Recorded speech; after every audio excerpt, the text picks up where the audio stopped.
Hello folks, Killface of Balor here. Today I wanted to do a small video on dicing. Hopefully this will be a series, but I wanted to cover 60 times 2 for the moment, which is the most popular style. We'll be using playing cards to make this a little bit easier to follow. I recently made a rather large math mistake by making things too complicated. I'll put out a video hopefully on that relatively soon as well, but I want to make this as simple as possible. 60 times 2 uses the dicing feature, which can give you a random number from 1 to 100 when you roll, and the idea is the host rolls, and if the host gets 60 or above, they pay you double. If they get below 60, they keep your money, or sometimes 60 is a reroll or random things like that. But basically what happens is you pay a host, which is theoretically a trusted player. They roll, and then they decide whether to pay you your money plus their matching money or keep your money, right? So both people theoretically bet the same amount. First of all, they could just log out and keep your money, right? So the chances of being scammed, super high. But let's pretend for a second that that wasn't a thing. Hint, that's a thing. If you're dicing a lot, you're getting scammed. It's going to happen. But so the 60 times 2 game, which was invented by Infinity, works like this when you break it down statistically, right? What you're hoping will happen is that sometimes, right, 2 cards go in the middle of the table, and you're hoping that both cards get slid, both cards get slid to you. We'll put you on that side. And not, both cards get slid to the host. We'll put the host over there. Let's fix this a little bit on the table. There we go. But here's how this actually works, right? First of all, you give the host 2 cards. They decide whether to pass them to you or not. So that's where you could get scammed, because they can just leave with your cards, right? But let's just show you the way this actually goes. So 2 cards get given, and we're going to give this the normal 6 out of 10 times the host wins, right? 4 out of 10 times you win. That's just taking the zeros off the 60 and the 40, right? There's 40 chances for you to win, 60 chances for the host to win. So the way that this looks is the host gets 2 cards. You get 2, host gets 2 cards, they keep them. Host gets 2 more, keep them. You get 2, they go to you, right? 2 to you, 2 to the host, 2 to you, 2 to the host, 2 to the host, right?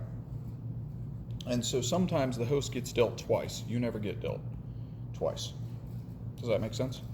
Let's do it again with single cards, right? We'll call both bets a single card, so that's easy to follow. Okay, bet goes down, right?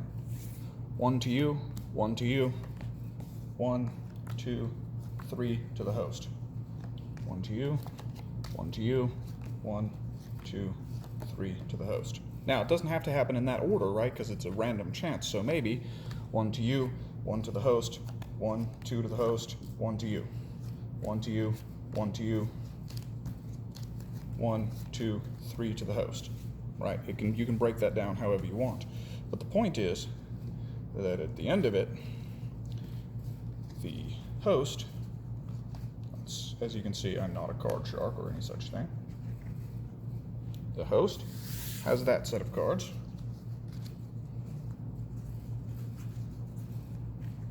You have this set of cards, and you'll notice that the host has more cards.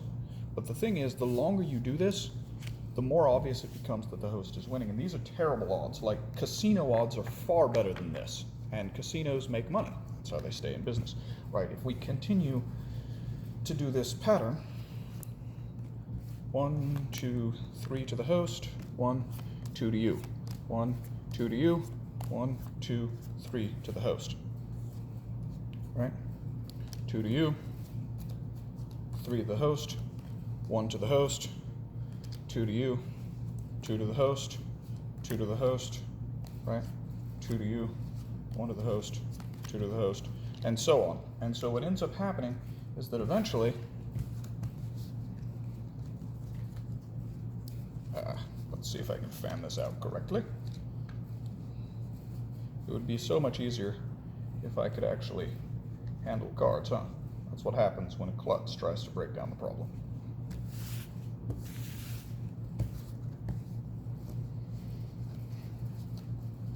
The idea is, the longer that all this goes on,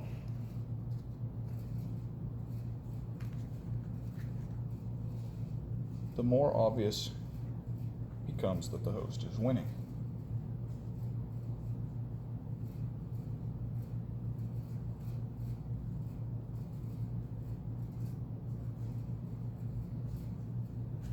Right. Here, let's see if this actually works.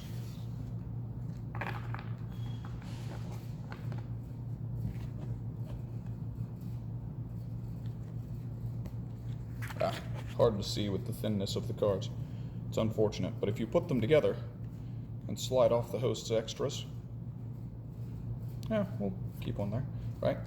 Here's cards that the host won on top of the cards that you won, right? Now we have two roughly equal sized piles. Oop, sorry, I'm a klutz. So we put these, right, and we take a few off the top of the host's pile, and then you have roughly equal sized piles, and you have just random extra cards that the host won. And the problem is, it's even enough that it looks like it could be even. But every time the host is going to come out a little ahead in any large number of exchanges in 60 times 2, and eventually they'll have come out a little ahead of everyone to the point where they're amassing huge amounts of wealth. Trusted hosts are also normally very wealthy, have all kinds of luxury items, whatever. And the reason is because slowly they pull ahead, right? This is not a good way to double your money. It is a good way to get scammed. There are different styles of dicing, right? So we'll go over some of the issues that can come up with 50-50 dice, but that one is where you both roll and the high dice wins. And in theory, that actually will eventually even out to 1, 2, 3, 4, 5, 6, right? And be exactly even because it's 50-50. The problem again can become if you start having a host who can walk away with the gold, or we'll cover some different things that I've seen in the past where it's unclear what the terms are or who rolls what, and just some of the disagreements and squabbles that can happen there that end up making someone look like a scammer or letting someone actually scam. For anyone who is interested, these are limited edition playing cards by Kaiser Knife Company and Blade HQ, right? And each one, well, so like the 2s will be the same knife. I believe that's a Kaiser Sheepdog. No, I don't remember what model that is. But anyway, yeah, each number will have the same knife on it, and then there's a cheat card, which you've probably seen in there, that shows what the models are. So that actually came, I believe, with the same order where I got the throwing stars from a previous video, although I could be wrong. Anyway, I hope that helps, and remember, if you're playing 60 times 2 as the guest rather than the host, you are losing. And if you are hosting 60 times 2, you are probably scamming children out of whatever they have in the game, and they'll probably rage quit or yell at you as a scammer. So do make sure that you're playing with people who are of sound enough mind to play with you, or better yet, don't play at all.